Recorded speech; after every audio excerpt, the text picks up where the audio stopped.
I'm sure all of our neighbors have had tonkatsu before, but when's the last time you made it at home? Over the weekend, I went to a restaurant and they were deep frying tonkatsu, but also adding like a little bit of fresh onions and salad dressing on top. And that combination of freshness with the fried thing, it was amazing. So allow me to recreate it. And if it looks very delicious to you and you see that balance with your eyes, then make it.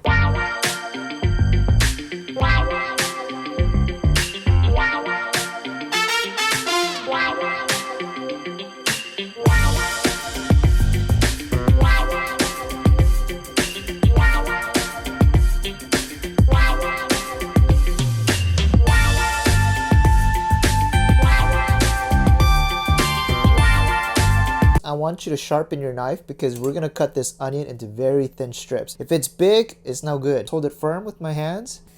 Something like that, it's very thin. If you have a mandolin with the adapter, you can just go across the thing and it'll do the job for you. And actually, I just realized after you make the first full cut and you get like a flat surface like this, it's a lot easier to make thinner cuts. Press your knife against the surface and then go down. Right? Look how thin that comes out. Just flip it upside down again. Press your knife against the onion and just come down.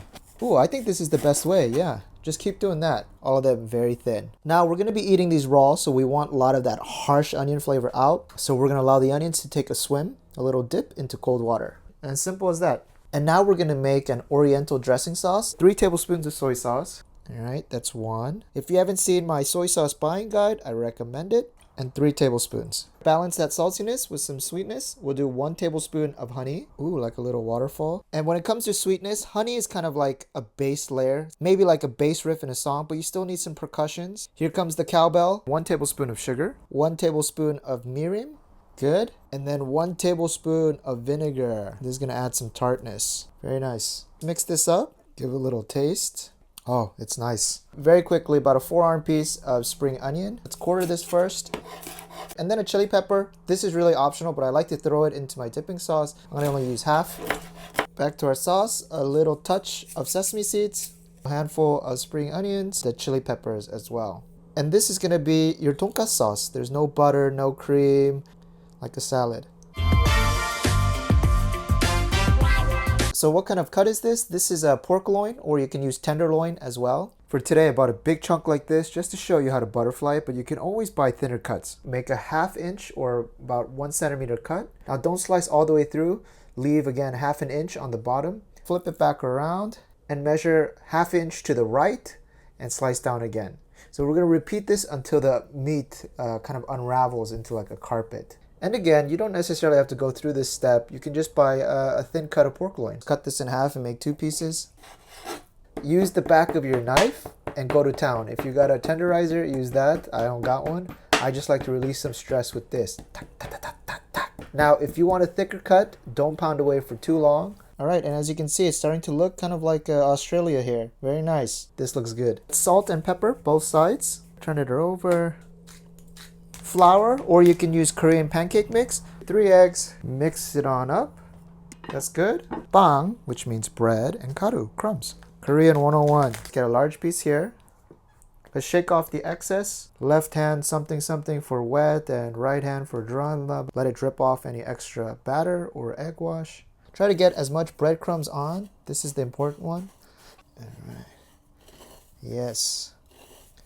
Toss it on. You're gonna have a few pieces of the cutlet, so put it in some saran wrap and then just put this in the freezer. Next day or following day, make some tonkatsu again. Look at the onions. I think they've cried their eyes out. No longer potent, so I think we can drain this out now. Let it drip off excess water. I'll just give it enough oil so that it could cover one side. I think that's good enough. Medium-high heat. Breadcrumbs. And if they start dancing, no, they're not ready yet. They should be like... Actually, you know what? I'm going to put this in as the test first. What state does that look like? That one kind of looks like Hawaii, huh? Guys, don't you love that sound? And once you see the outer cover, there's no more yellow left in it, and it's all like dark brown like that. That's when we take them out because they'll continue to darken up. And now our big piece. Yes. My oil right now is in control. I like where it's at. But if it starts smoking or something, just turn it off. And then while you wait on this is home cooking, y'all. Go ahead and take a bite. So good. Oh, beautiful. That looks beautiful to me. We'll take that off. And then you don't need to throw this oil away. You can let it cool completely down, and then you can filter out all of the breadcrumbs on the bottom and reuse it. A bunch of our mellowed out onions right over the top. Then we gotta add a little bit of color. Our spring onions, a little bit of chili peppers. All right. Oh mama, this is looking good already. Then some fresh hot rice. Come out.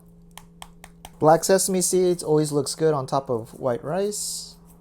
So it looks like no one touched it. And then our sauce that we made earlier, we'll just throw a few more spring onions in. Very nice.